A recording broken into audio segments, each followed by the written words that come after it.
আপনিও যদি রাতে লাইট বন্ধ করে ঘন্টার পর ঘন্টা মোবাইল চালান, মোবাইলে রিল বা ভিডিও দেখেন, তাহলে আমি আপনাকে একটা সতর্কবার্তা দিতে চাই। আপনি অজান্তেই আপনার পুরুষ শক্তি অর্থাৎ টেস্টোস্টেরন চিরতরে নষ্ট করে দিচ্ছেন। রাতে মোবাইল চালানো শুধু আপনার চোখের ক্ষতি করে না, আপনার স্পার্ম কাউন্টও শূন্য করে দিতে পারে। আজকাল 10 জনের মধ্যে 8 জন পুরুষ ক্লান্তি, দুর্বলতা আর কম স্পার্ম কাউন্ট নিয়ে সমস্যায় ভুগছেন। আপনি ভাবেন ভালো খাবার খাচ্ছেন বলে শরীর ভালো হবে বা স্পার্ম কাউন্ট বাড়বে, কিন্তু যদি আপনি রাত 1 বা 2 পর্যন্ত ফোনের স্ক্রিন দেখেন, তাহলে আপনার খাওয়া ডায়েট কোনো কাজে আসবে না। কিন্তু এমনটা কেন হয়?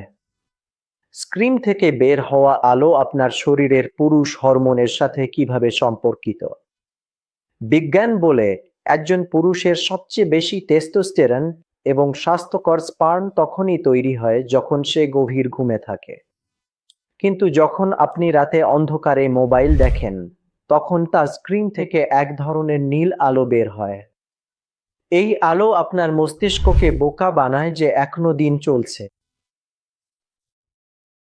আপনার মস্তিষ্ক মেলাটোনিন তৈরি করা বন্ধ করে দেয়, এবং যখন ঘুম ঠিকমতো এবং গভীর হয় না, তখন আপনার অন্ডকোষ বিশ্রাম পায় না এবং সেটি টেস্টোস্টেরন তৈরি করা বন্ধ করে দেয়।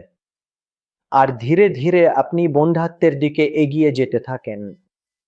আরেকটা বড় ভুল দিনের বেলায়। ফোনের অবস্থান কোথায় থাকা উচিত, মানে আপনি আপনার ফোন কোথায় রাখেন। যদি আপনি আপনার প্যান্টের সামনের পকেটে ফোন রাখেন, তাহলে ফোন থেকে বের হওয়া রেডিয়েশন, ইএমএফ এবং স্ক্রিনের যে তাপ, সেটা সরাসরি আপনার প্রাইভেট পার্টের তাপমাত্রা বাড়িয়ে দেয় এবং শুক্রাণুকে সহজেই মেরে ফেলে। তাহলে এখন কি করতে হবে? প্রথম কাজ, ঘুমাতে যাওয়ার অন্তত 1 ঘন্টা আগে আপনার মোবাইল অন্য ঘরে রেখে দিন, অথবা কোথাও দূরে রেখে দিন। দ্বিতীয় কাজ, ফোনকে টাইট জিন্সের পকেটে রাখা বন্ধ করুন। কিন্তু যদি আপনার দুর্বলতা চলে এসেছে এবং রিপোর্টে শুক্রাণুর সংখ্যা কম এসেছে, তাহলে শুধু ফোন ছেড়ে দিলেই সেটা রাতারাতি ঠিক হবে না।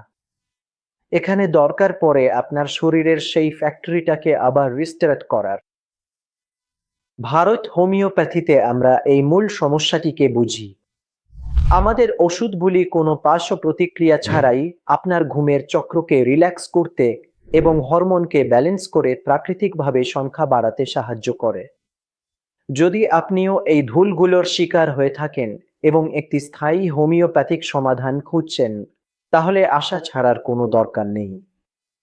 নিচে দেওয়া নম্বরে ভারত হোমিওপ্যাথিকের বিশেষজ্ঞ ডাক্তারের সঙ্গে অবশ্যই কথা বলুন।